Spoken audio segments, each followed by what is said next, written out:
네, 여러분 안녕하세요. 우리가 지난 시간에는 심청전을 마저 이제 설명을 하다가 말았죠. 이제 뒷부분 조금 남았는데 그렇다면 오늘은 심청전 마무리를 하고요. 이어서 시험 범위 단원 해설을 진행하도록 하겠습니다.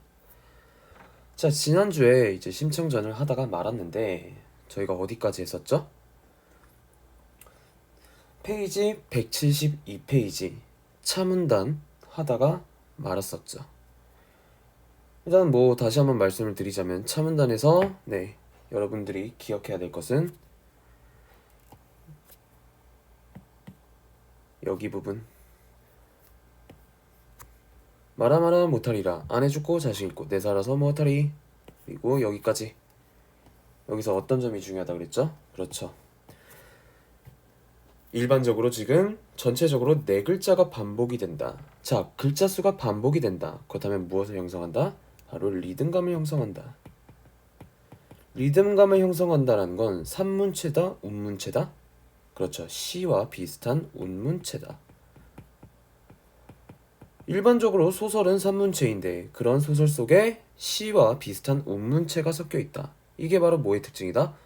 바로 판소리계 소설의 특징이다.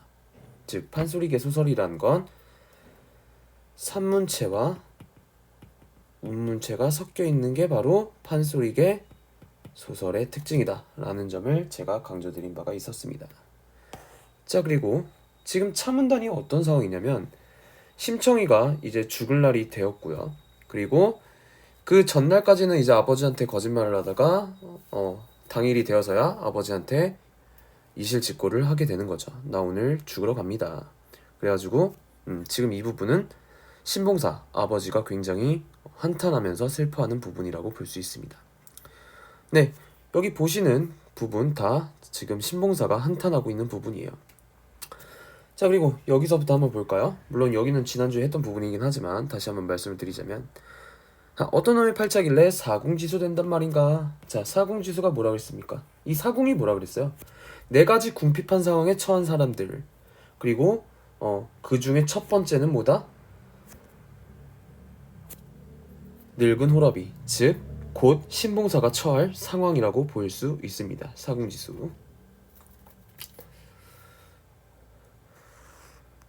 그리고 여기 보면은 이제 뱃사람 심청이를 제물로 바치려는 이제 뱃사람들에 대한 한탄이라고 볼 수 있겠습니다. 아시겠죠? 자, 그렇다면 우리는 여기서부터 이제 본격적으로 해설을 들어가도록 하겠습니다. 자, 옛글을 모르느냐? 7년 대한 가물적에 사람으로 빌라하니 탕임금 얻으신 말씀 뭐 이렇다고 합니다. 자, 계속 지금 신봉사가 한탄하는 부분인데 이 신봉사는 지금 탕임금의 옛날 사건, 즉 옛 인물을 인용하면서 자신의 감정을 이야기하고 있어요. 중국의 옛 인물을 인용하면서 자신의 한탄을 토로하고 있는 부분입니다. 자, 그렇다면 탕임금이라는 옛 인물이 겪었던 사건을 인용하고 있는데, 자, 그렇다면 탕임금은 어떤 사람이었는지 한번 알아보도록 하겠습니다. 이 탕임금이 있었던 시절에 물론 저도 이 탕임금이 누군지는 몰라요. 하지만 이 신봉사의 대사를 단서로 한번 살펴보면은 이 탕임금은 어떤 사람이라는 점을 우리가 예측을 해볼 수가 있냐면 탕임금이 살던 시절에 7년 대한 바로 7년 동안이나 어떤 큰 가뭄이 들었다고 합니다. 그렇다면 백성들을 다스리는 임금으로서는 굉장히 골칫거리였겠죠. 7년 동안이나 가뭄이 일어났으니까. 자, 그런 상황에 이 탕임금이 어떤 말을 했대요. 자, 어떤 말을 했는지 한번 보자. 내가 지금 비는 바는 사람을 위함인데 뭐 비가 오게 해달라고 빌었겠죠. 뭐 가뭄이 있었다고 하니까. 자, 내가 지금 비는 바는 사람을 위함인데 그런데 사람을 죽여 빌량이면 내 몸으로 대신하리라. 자, 그렇다면 여기서 탕임금이 어떤 말을 하고 있는 거예요? 비가 오게 해달라고 이제 제사를 지냈나 봐요. 근데 이 제사를 지낼 때 뭔가 재물이 필요했나 봐. 그 재물을 누가 되겠다? 누구로 하겠다? 바로 나로 하겠다. 즉 임금인 내가 곧 재물이 되겠다. 자, 이렇게 몸소 희생되어 몸을 정의하여 상암들에 빌었더니 수천리 너른 땅에 큰 비가 내렸느니라. 즉 이제 탕임금이 제물이 되려고 이제 제사를 지냈는데, 근데 결국에는 7년 동안 오지 않았던 비가 쫙 내렸대요. 신봉사는 지금 그러한 탕임금의 사건을 인용하고 있습니다. 이런 일이 바로 탕임금의 일이겠죠. 탕임금과 같은 이런 일도 있었으니 나도 탕임금처럼 내가 제물이 되겠다 라고 얘기를 하고 있는 겁니다. 신봉사가. 아시겠죠? 딸 대신 내가 제물이 되겠다. 누구처럼? 탕임금처럼. 요 내용을 얘기하고 있다고 보시면 됩니다. 아시겠죠? 자, 다음 문단 173페이지 카 문단입니다.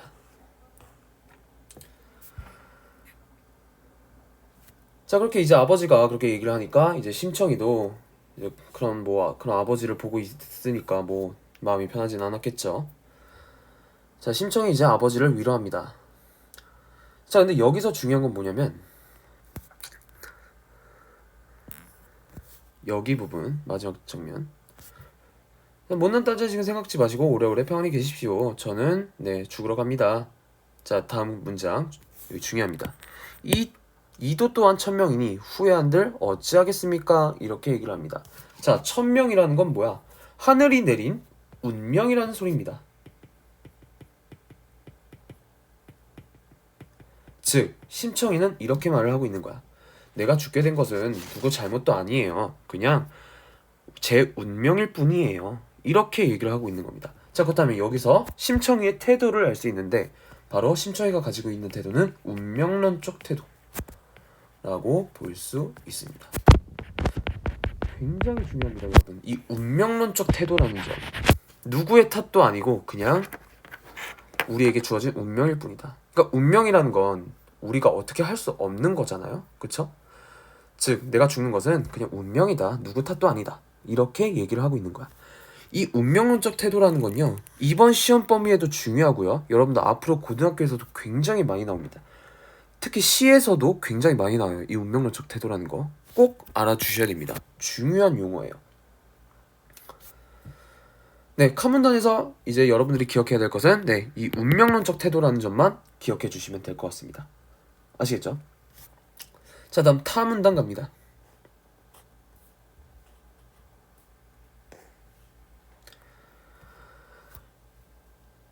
자, 뱃사람들이 그렇게 이제 신봉사와 심청이가 이제 서로 울고불고 하는 장면을 보고 있어요.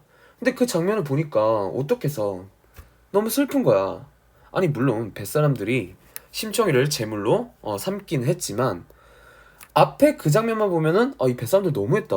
아무리 그래도 그렇지 어떻게 사람을 제물로 바치지?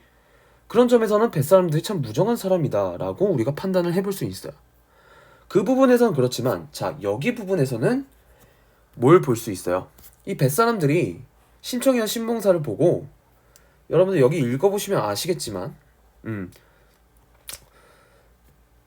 신봉사를 위해서 우리가 돈을 모아서 신봉사가 잘 살 수 있도록 도와주자 라고 뱃사람들이 말합니다. 자, 그렇다면 여기서 알 수 있는 뱃사람들의 성격은 어때요? 굉장히 착해요. 인정이 많습니다. 정이 많아요.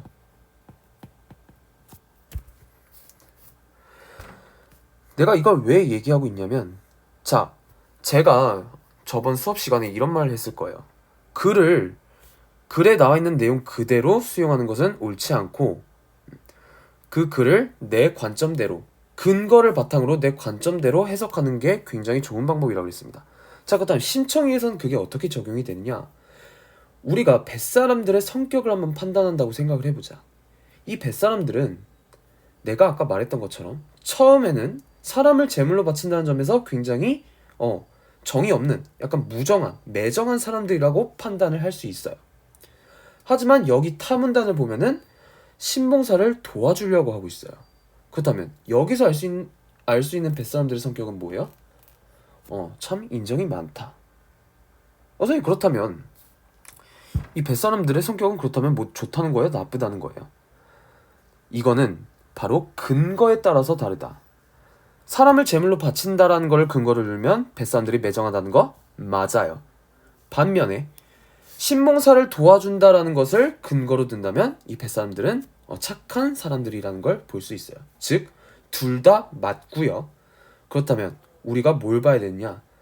이게 바로 문제에 나온다면 무엇을 보아 뱃사람들의 착한 성격을 알 수 있다. 이렇게 선택지로 나올 수 있단 말이야. 자, 그렇다면 뱃사람들이 착하다 나쁘다 그 부분만 보는 게 아니라 선택지에서 들고 있는 근거를 봐야 되는 거야. 아시겠죠? 왜냐하면 내 관점대로 내 관점을 주장하는 건 좋지만 내 관점을 주장할 때는 항상 근거가 필요합니다. 나는 이 인물을 나쁜 사람으로 보겠어. 그렇다면 그 이유가 뭐냐는 소리야. 어떤 부분을 통해서 네가 그 인물을 착하게 봤냐 나쁘게 봤냐, 이 근거가 중요하다는 소리입니다. 아시겠죠? 중요합니다.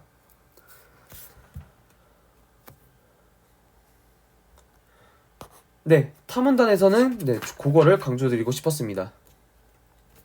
이 부분을 통해서는 뱃사람들이 인정 많은 성격임을 알 수 있다는 점. 자, 그렇다면 다음 문단 한번 가보도록 할게요.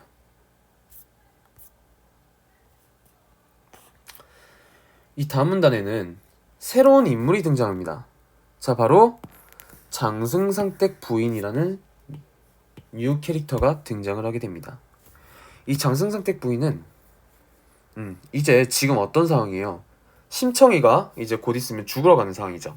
근데 이제 심청이가 곧 있으면 죽게 된다는 소식을 듣고 이 장승상댁 부인이 헐레벌떡 달려옵니다. 그리고 이렇게 말해요. 야, 이 심청이 바보야. 그런 일이 있었으면 나한테 말을 하지. 야, 쌀 300석? 그거 내가 내줄게. 야, 너 죽으러 가지 마. 이렇게 얘기를 합니다. 굉장히 착한 사람이죠. 자, 장승상댁 부인 같은 경우는 심청이의 엄마가 아니에요. 심청이의 엄마 같은 경우는 심청이가 굉장히 어렸을 때, 애기였을 때 이미 돌아가셨고요. 하지만 이 장승상댁 부인은 자신의 친딸이 아니지만 쌀 300석을 대신 내줄 정도로 심청이를 굉장히 아끼고 사랑하는 그런 인물이라는 점을 알 수 있어요. 자, 그렇다면 이 장승상댁 부인의 성격 또한 굉장히 정이 많은, 친딸이 아니지만 심청이를 친딸처럼 소중히 여기는 그런 착한 인물이라고 볼 수 있습니다. 이제 그런 자신의 친딸 같은 사람이 곧 있으면 이제 죽게 된다는 소식을 갑작스럽게 들었으니까 이 장승상댁 부인도 굉장히 놀라서 이렇게 달려온 거겠죠. 자, 그래가지고 제가 방금 말씀드린 것처럼 이 장승상댁 부인이 야, 쌀 300석 내가 내줄게. 너 죽으러 가지마. 이렇게 얘기를 합니다. 하지만 심청이는 그러한 장승상댁 부인의 제안을 거절해요. 그렇다면 심청이는 왜 장승상댁 부인의 제안을 거절했을까? 아니, 자기가 살 수도 있고 그리고 쌀도 받을 수 있고 아버지의 눈을 뜰 수도 있는데 왜 거절을 했을까? 그 이유를 여러분들이 구분을 해주셔야 됩니다. 자, 제가 번호 매기면서 그 이유를 말씀을 드리도록 하겠습니다. 제가 처음에 말씀 못 드린 거는 너무 죄송하지만 후회한들 무엇하겠습니까? 여기서부터 이제 심청이가 제안을 거절하는 이유가 나옵니다. 자, 첫 번째 이유. 쌀 300석 대신 내주신다는 건 굉장히 감사하지만 남의 명분 없는 재물을 바라는 것은 옳지 않습니다. 즉, 이유 없이 저는 아줌마의 쌀 300석을 받을 수 없습니다. 이렇게 얘기를 합니다. 이게 바로 첫 번째 이유. 즉, 빚질 수 없다라는 거죠. 자, 두 번째. 쌀 300석을 도로 내어주면 뱃사람들 일이 낭패입니다. 이게 무슨 뜻이냐? 뱃사람들이 사람을 제물로 바치는 이유가 뭘까요, 여러분들? 당시에는 배가 그렇게 튼튼하지 않았겠죠. 그러다 보니까 파도가 좀만 세게 쳐도 뱃사람들은 죽을 확률이 굉장히 높아요. 바다에 빠져가지고. 그래서 뱃사람들은 파도님 잠잠해 주세요 라는 명분으로 사람을 제물로 바치는 거야. 그렇게 이제 사람을 제물로 바치면 우리가 제물을 드렸으니까 파도는 잠잠할 거야. 이렇게 안심을 하고 백기를 나아갈 수 있었던 거지. 하지만 심청이가 제물로 바쳐지지 않으면 이 뱃사람들 입장에서는 제물을 바치지 못하게 되는 것이고, 제물을 바치지 못하면 파도가 잠잠하지 않을 거라고 생각하기 때문에 뱃사람들 입장에서는 사람 재물이 없으면 굉장히 불안한 거야. 심청이는 그런 뱃사람들의 입장을 생각해주고 있는 겁니다. 아시겠죠? 이게 바로 두 번째 이유다. 내가 재물이 되지 않으면 뱃사람들이 불안할 것이다. 자, 세 번째. 약속을 정한 뒤에 다시 약속을 어기면 못난 사람들이 하는 짓이다. 즉, 나는 이미 약속을 했다. 이미 약속을 한 거는 깨면 안 된다. 이게 바로 세 번째 이유가 되는 겁니다. 아시겠죠? 여러분들도 이렇게 번호 매기면서 심청이가 제안을 거절하는 이유를 이렇게 구분해서 알아주시면 나중에 문제 풀기 수월할 겁니다. 아시겠죠? 네, 이러이러한 이유로 심청이는 장상댁 부인의 제안을 거절하고요. 하지만 마음 굉장히 감사합니다. 이러한 은혜는 저승으로 들어가서 결초보은하겠습니다. 결초보은이 무슨 뜻이냐면 사자성어인데 은혜를 잊지 않고 갚음이라는 뜻입니다. 이 보은이 은혜를 갚는다는 뜻이에요. 이 사자성어는 여러분들 꼭 기억해 주셔야 됩니다. 굉장히 상식으로 알고 계셔야 될 한자 성어고요. 그런 한자 성어다 보니까 역시 요번 시험에도 나올 수 있겠다. 아시겠죠? 어디 가서 결초보은이라는 사자성어 몰라요 하면은 진짜 무시받습니다, 여러분들. 기본도 안 돼 있나 약간 이런 느낌을 줄 수 있을 거예요, 다른 사람들한테. 그래서 제가 지금 알려드린 겁니다. 결초보은. 너무 상식적인 한자성어예요. 여러분들 중3 되면 이제 알고 계셔야 됩니다. 조금 단호하게 제가 말씀을 드렸죠. 네, 그렇게 너무 심청이가 이렇게 엄숙하고 단호하게 얘기를 하니까 부인도 장상태 부인도 그래 뭐 내가 할 수 있는 게 아니구나 이렇게 심청이를 보내게 됩니다. 자, 교과서에 수록되어 있는 부분은 여기까지예요.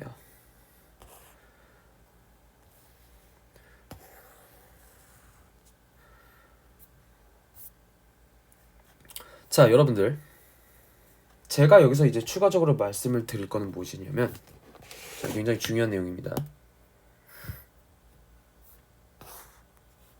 밑에다 적어주세요.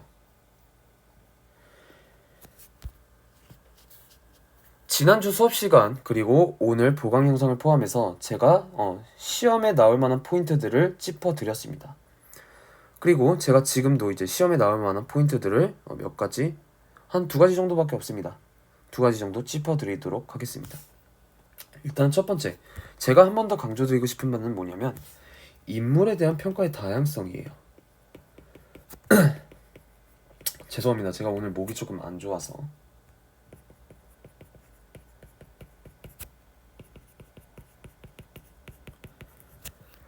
동일한 인물에 대해서 다양한 평가가 가능하다는 소리야. 제가 그래서 아까 예시를 누구로 들었죠? 뱃사람들. 어떤 장면을 보면 이 뱃사람들이 참 나쁜 사람이라고 볼 수 있지만 어떤 부분에서 보면 이 뱃사람들 인정이 많은 사람이구나. 이렇게 인물에 대한 평가의 다양성이 가능합니다. 자, 또 있습니다. 심청이도 다양한 평가가 가능해요. 선생님, 심청이는 되게 좋은 인물 아니에요? 약간 효심이 지극한 인물이잖아요. 그렇다면 좋은 인물 아닙니까? 네, 맞습니다. 자신의 목숨보다 뱃사람들 그리고 아빠인 신봉사의 입장을 먼저 생각한다는 점 굉장히 바르고 효심이 지극한 그런 성격이에요. 하지만 이렇게 생각을 해봅시다. 여러분들 이런 말 들어보신 분이 있을 거예요. 부모에게 가장 큰 효도는 부모보다 먼저 죽는 것이다. 이런 말을 들어보신 바가 있을 겁니다. 자, 그렇다면 심청이에 대해서 어떻게 평가가 가능하냐면 자, 첫 번째,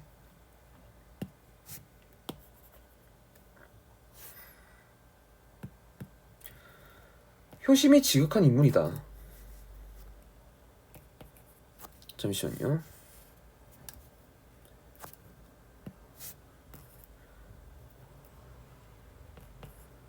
왜 이러죠? 제게 아니라 가지고 조금 어색하네요. 자, 그냥 여기다 적을게요.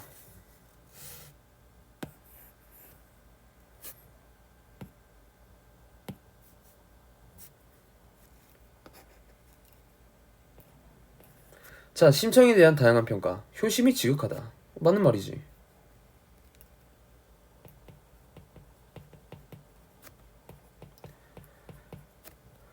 하지만 또 다른 평가. 진정한 효라고 볼 수 없다. 왜? 이유가 중요합니다. 부모보다 먼저 죽기 때문에. 네가 아빠를 생각해서 먼저 죽는 것은 그래 뭐 인정할 수 있겠어. 하지만 네가 죽고 난 다음에 아버지가 어떻게 살지를 생각해봐. 아버지가 정말 네가 죽고 나서 잘 살 수 있을 것 같아? 아니지. 딸을 자기 때문에 죽게 했다는 죄책감으로 평생을 슬퍼하면서 살겠지. 그렇다면 그런 아버지를 예상을 해보자면 네가 부모보다 먼저 죽는 것은 진정한 효도가 아니다 라고 판단을 할 수 있는 것이에요. 얘도 마찬가지야. 선생님 그렇다면 뭐가 맞는 거예요? 둘 다 맞는 거예요. 둘 다 맞는데 그렇다면 효심이 지극한 근거를 대란 말이야. 효심이 지극하다고 생각하는 근거가 무엇이냐? 그리고 또 반면에 진정한 효도가 아니라고 생각하는 근거가 무엇이냐? 바로 부모보다 먼저 죽는 것은 아니기 때문에, 그리고 신봉사가 홀로 남겨지면 굉장히 슬퍼할 거기 때문에, 이런 거기 때문에 진정한 효가 아니다. 심청이는 끝까지 아버지를 보살펴야 했다. 요게 바로 근거가 될 수 있을 겁니다. 즉, 둘 다 맞다라는 소리예요. 아시겠죠? 이거는 제 주관적인 내용이 아니라, 제 주관적인 생각이 아니라 여러분들 학습 활동에 있는 내용이기 때문에 제가 이렇게 강조드리는 겁니다. 그다음에 학습 활동이 있다는 건 무슨 뜻이야? 역시 시험에 나올 수 있다라는 점입니다. 아시겠죠? 요 점을 꼭 기억해 주셨으면 좋겠습니다. 자, 그리고 또 제가 여기서 또 강조드릴 점은 뭐냐면 바로 이 심청전이라는 소설 내에 반영된 약간 종교적 가치관에 대해서 간단하게 설명을 해드리려고 합니다. 이것도 굉장히 중요합니다. 이 심청이를 쫙 읽어보면은 다양한 종교적 가치관이 반영되어 있는 것을 볼 수 있습니다. 자, 일단 첫 번째, 유교적 가치관. 왜 선생님 이 작품에는 유교적 가치관이 내재되어 있나요? 간단합니다. 유교적 가치관 중 하나가 효도예요. 효도. 간단하죠? 자, 그리고 또 불교적 가치관도 있습니다. 어떤 점에서 불교적 가치관이 있는 것 같아요? 자, 일단은 심청이가 죽게 된 원인이 뭐야? 신봉사가 이제 어떤 스님한테, 부처님한테 시주하면, 쌀 300석을 시주하면 너의 눈을 뜰 수 있을 것이다. 그렇다면 이 심청이와 신봉사 같은 경우는 그런 불교적 내용을 믿고 있다는 점이죠. 아시겠죠? 굉장히 간단합니다. 이 불교적 가치관. 그리고 또 하나 더 말씀을 드리자면 이 심청전의 주제가 뭐라 그랬습니까, 여러분들? 첫 번째, 당연히 효도. 두 번째, 인과응보라 그랬죠. 인과응보가 뭐예요? 착한 사람은 상을 받는다. 이것도 어떻게 보면 불교적 가치관이라고 봅니다. 그러니까 불교적 가치관 같은 경우는 우리가 요번 생에 죽고 난 다음에 다음 생에 태어난다라는 걸 믿는 게 불교예요. 근데 다음 생에 잘 태어나려면 이전 생에서 착하게 살아야 됩니다. 그게 바로 불교적 가치관이에요. 아시겠죠? 그 다음 불교적 가치관이 어디 나와 있냐면 시주하면 부처님께 시주한다라는 점, 그리고 인과응보를 믿는다는 점, 인과응보를 나타낸다는 점. 이게 바로 불교적 가치관이 내재되어 있다는 근거가 될 수 있겠다.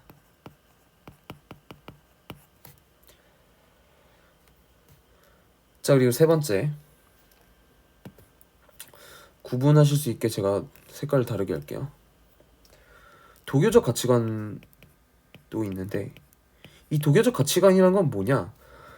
약간 신과 관련이 돼 있는 거예요. 신, 산신령, 약간 이런 것들, 아니면 뭐 옥황상제, 약간 천상계와 같은 옥황상제, 이런 것들을 바로 도교적 가치관이라고 합니다.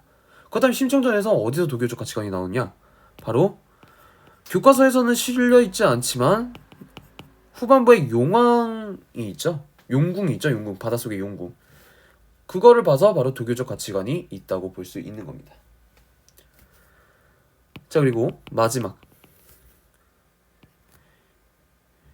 약간 민간 신앙에 대해서도 우리가 엿볼 수 있는 게 뭐냐면 이것도 굉장히 간단해요. 선생님, 민간 신앙이란 건 뭐예요? 그러니까 이 유교, 불교, 도교 외에 다양한 신앙이 있을 거 아니에요? 종교에? 옛날에도 마찬가지였습니다. 그렇다면 이제 대표적인 민간 신앙 같은 경우는 일단은 어떤 특징이 있냐면 바로 재물을 바친다는 점입니다. 재물. 심청이가 재물이 되려 하잖아요. 그 부분에서 바로 민간 신앙도 담겨져 있구나. 이렇게 알아볼 수가 있는 겁니다. 아시겠죠? 이 가치관, 종교적 가치관 꼭 기억해 주시길 바랍니다. 다시 한번 강조드릴게요.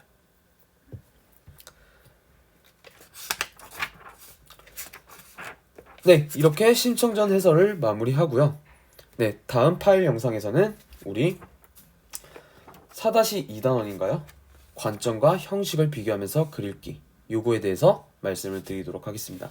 네, 다음 파일, 다음 영상으로 넘어와 주시면 될 것 같습니다.